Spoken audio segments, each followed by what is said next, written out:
Bride Trump coming to you from my home in New York. The left seems to think that law-abiding citizens need to lose their individual liberties in the name of justice.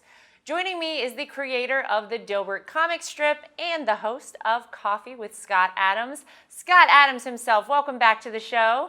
Thanks for having me. So recently, Scott, peaceful protests turned into what we all saw, completely horrified across this country watching, looting, riots, and violence. It sort of seems like Democrats believe that some people have to lose their rights in order for others to receive justice. What do you think? I think it's even more confusing and complicated than that, because I don't think any of the protesters have exactly the same opinions, and there's a really big range. I was just talking to somebody who went to a protest just to ask people why they were protesting, and he talked to a number of people and couldn't get the same answer from two people. And the interesting one was people who were going to Wikipedia to look up qualified immunity for the police just to figure out what that was, so they knew why they were protesting, and they sort of adopted that as, well, that sounds good, that's why we're protesting.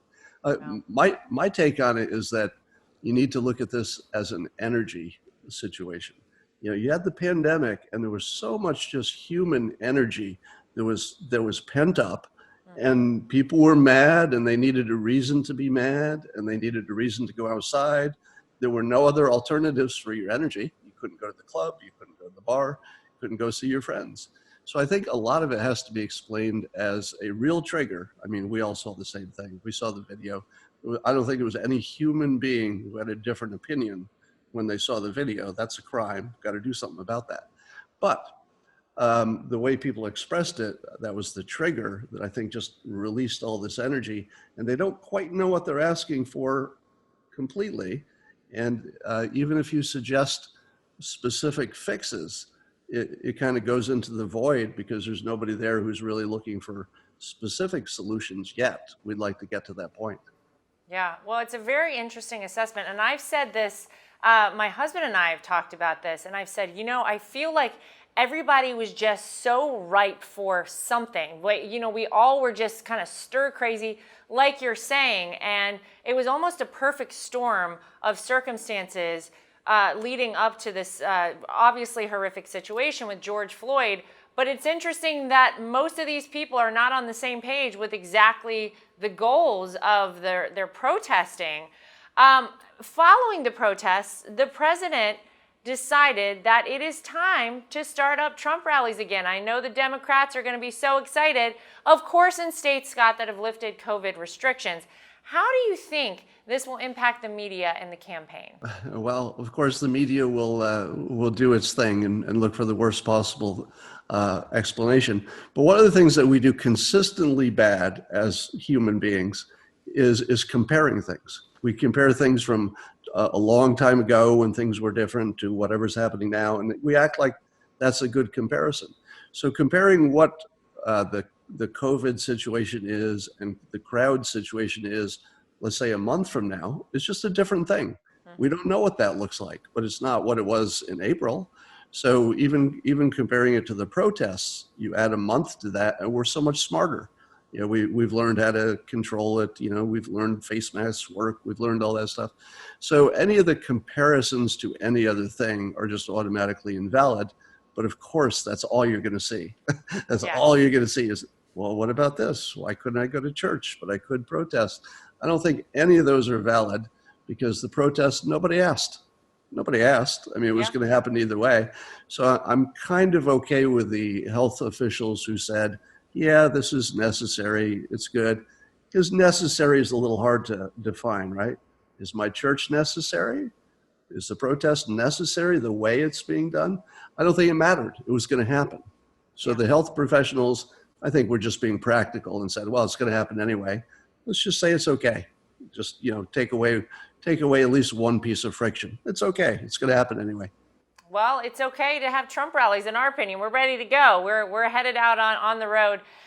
This tweet you recently put out, I think, is phenomenal. Your tweet said, Republicans only have free speech on Election Day. By the way, I think you speak for a lot of people. That is the sentiment of so many in this country. You also just moved your more provocative content to a new social media platform.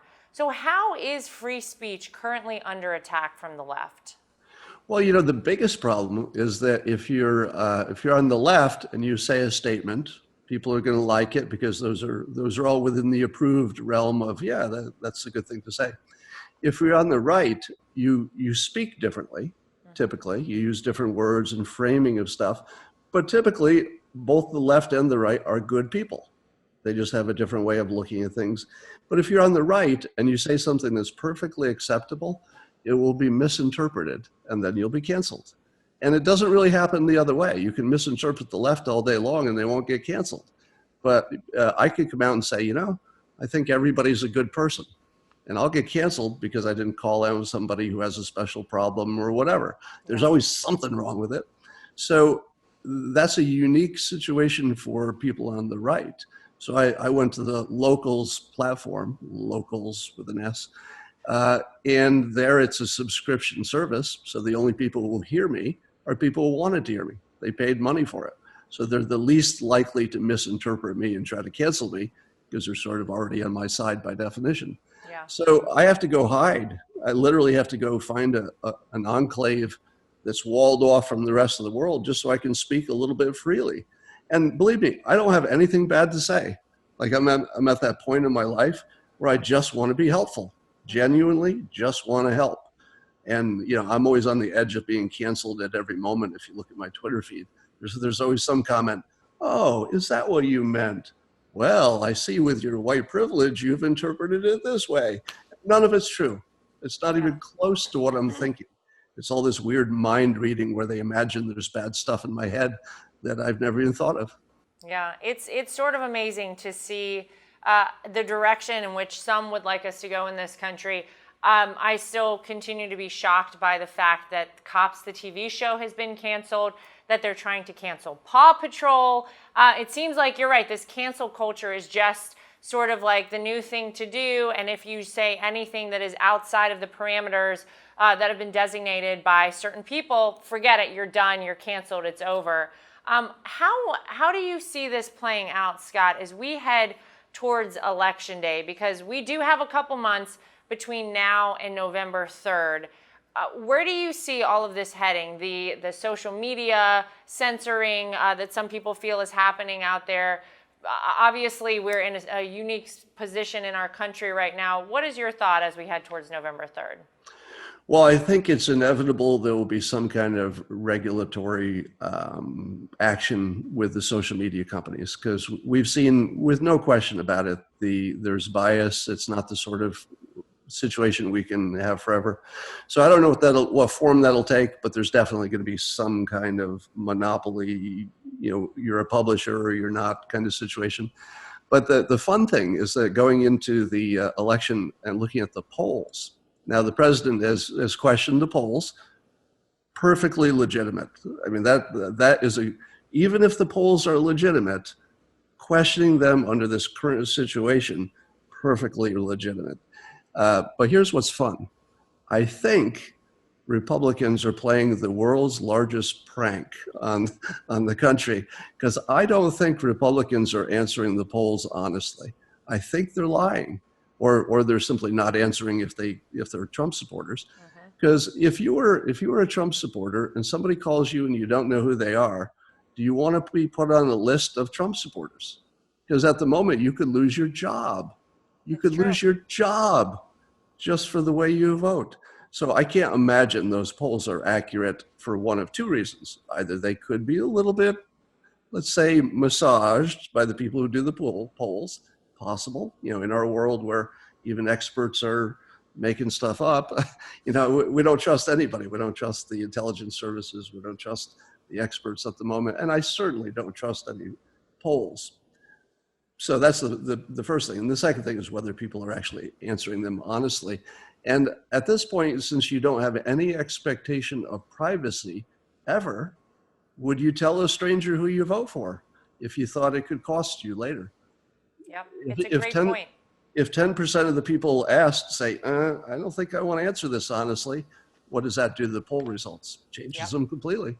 You're right. Well, we saw that, by the way, in 2016. We saw that the exit polls all across this country on Election Day were wrong, and I knew they would be because of the number of people that would come up to me, whether on an airplane or at a mall or wherever I was, a coffee shop across this country, and they would always whisper, "We're voting for Donald Trump." But that's how I knew. I said these exit polls aren't going to be right, and they weren't right. And I think what you're saying is exactly what I have said all along. The polls do not accurately reflect the sentiments that people have for the president in this country, because quite frankly, they're afraid to voice their opinion. It's so sad. But Scott, it's always great getting your view on things. You're so insightful, and we really appreciate you being here with us. Thank you so much for having me. Donald Trump believes that rights and opportunities should never be denied to any American, even in the name of justice. That's the real news for today. If you'd like to get involved with Team Trump, go to donaldjtrump.com or download the official Trump 2020 app from the App Store or the Google Play Store. I'm Laura Trump, coming to you from my home in New York. Thanks for joining us, everybody.